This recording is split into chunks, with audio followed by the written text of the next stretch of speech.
Breakfast is the most important meal of the day. You've heard that line your whole life. From cereal boxes, from your mother, from teachers, ads, doctors, even the back of a milk carton. At some point, it stops sounding like advice and starts feeling like a law of nature. But here's the part most people never hear. That sentence was not discovered by scientists. It was written to sell you something. And it worked better than almost any sentence in advertising history. Picture an ordinary morning. You wake up a little foggy, not really hungry yet, but somewhere in the back of your mind, a voice says you should eat. Maybe you have to eat. Skipping breakfast feels almost wrong, irresponsible, like you're starting the day already failing at it. So you pour the cereal, or grab the toast, or force down something you didn't actually want. That guilt you feel, that quiet pressure to eat in the morning, whether you're hungry or not, you didn't come up with it on your own. It was installed, carefully, on purpose, over about 100 years. And once you see how it happened, you can't really unsee it. To understand it, we have to go back to the late 1800s, to a man named John Harvey Kellogg. Today, his last name is on a cereal box in almost every kitchen on Earth. But Kellogg wasn't just a businessman chasing money. He was a doctor, and honestly, a deeply strange one. He ran a famous health resort, a place where wealthy people came to be cured of their ailments, and he had intense, almost extreme beliefs about how human beings should live. Kellogg was convinced that rich, spicy, indulgent food was the source of almost every human sickness. Worse than that, he believed exciting food stirred up the body's baser urges and passions. In his mind, a truly healthy person should eat the plainest, blandest food imaginable to keep those urges quiet. He wanted to create a food that was the complete opposite of temptation. Something dull, something pure, something that calmed the body down instead of firing it up. So at his resort, he and his brother started experimenting with grains, and according to the story, the discovery was an accident. They left some cooked wheat sitting out for too long. Instead of throwing it away, they ran it through rollers anyway, and it broke into thin flakes. They toasted those flakes, and a brand new kind of food was born. It was bland, it was simple, it was healthy. It was exactly the joyless, passion-killing meal Kellogg had been dreaming of. And it might have stayed a strange little curiosity inside one health resort forever. Except his brother saw something Kellogg refused to see. His brother looked at those flakes and saw not a cure, but a product. So he did the one thing his health-obsessed brother hated. He added sugar. And then he started selling it to the public.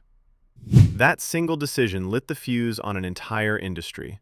Because now there was a product unlike almost anything before it, a dry, packaged food made from cheap grain.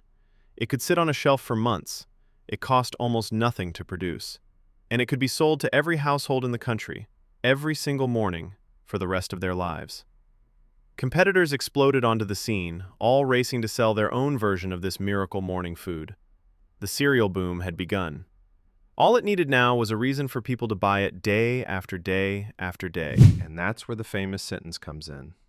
The idea that breakfast, and especially a light grain-based breakfast, was the most important meal of the day did not come from careful medical research. It spread through health magazines and advertisements that were tied directly to the very companies making and selling the cereal. The message was simple and brilliant. Your morning meal isn't just food.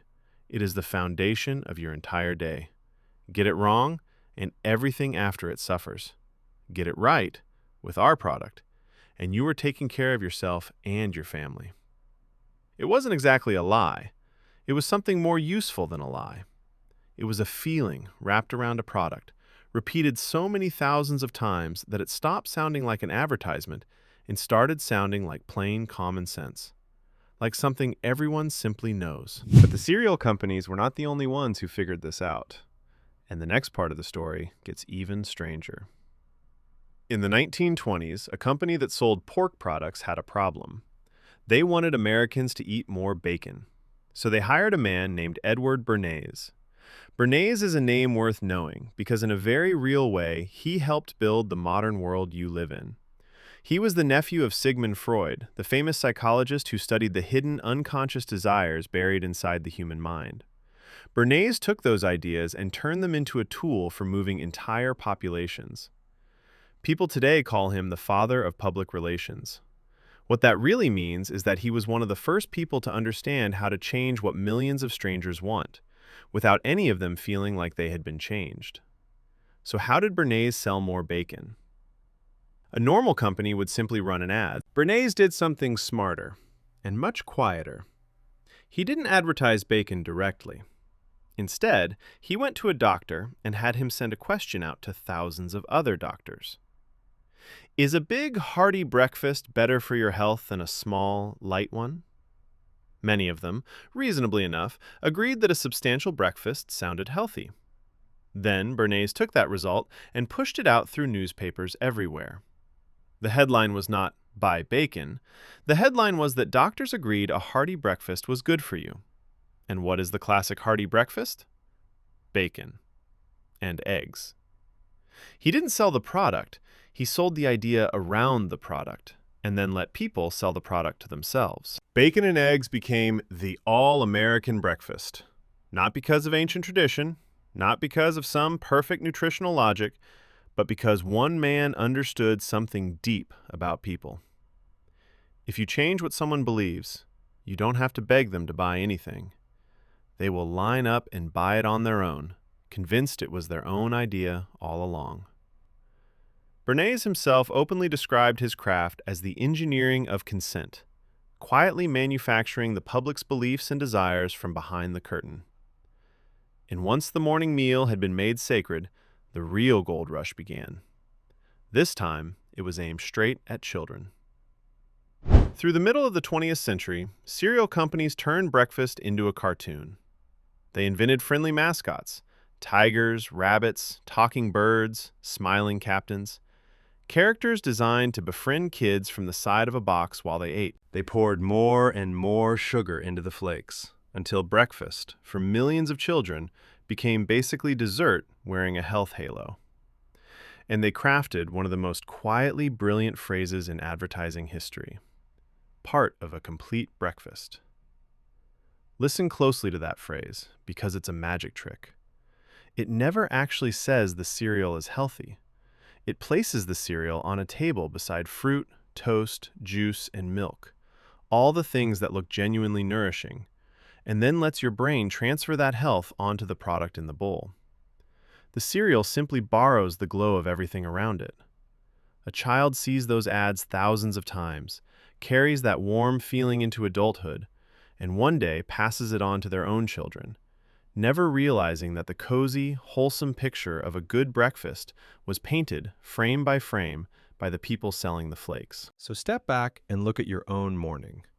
The cereal, the juice, the bacon and eggs, the deep, almost moral feeling that breakfast is sacred and skipping it is a small failure. Almost none of that came from your body telling you what it needed.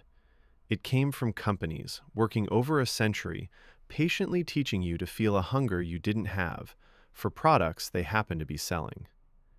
And here is the question the whole machine was built to keep you from asking: is breakfast actually the most important meal of the day? When researchers finally put the big claims to the test, that breakfast fires up your metabolism, that skipping it makes you gain weight, that you can't think straight without it, the evidence turned out to be much weaker than the slogan. In careful studies, people who ate breakfast did not reliably lose more weight than people who skipped it. Skipping a morning meal did not wreck the metabolism the way many of us were told, and a growing body of research into shorter daily eating windows has shown that for plenty of healthy adults, simply waiting until later in the day to eat does no harm at all. For a lot of people, whether you eat at 7 in the morning or at noon comes down to one honest thing: what actually feels right for your own body. Now, this matters, so let's be fair. Breakfast is not the enemy. For some people, it genuinely helps. Growing children often concentrate better at school with something in their stomachs. Certain medical conditions require steady food early in the day. Some people simply feel better when they eat in the morning. The point was never that eating breakfast is bad. The point is simpler and much stranger. The most important meal of the day was never a fact someone discovered. It was a feeling someone sold you, and it has been sitting quietly inside your head, shaping your mornings for your entire life. Think about how deep that really goes. This isn't a billboard you can drive past or a TV ad you can mute. It's a belief that lives inside you.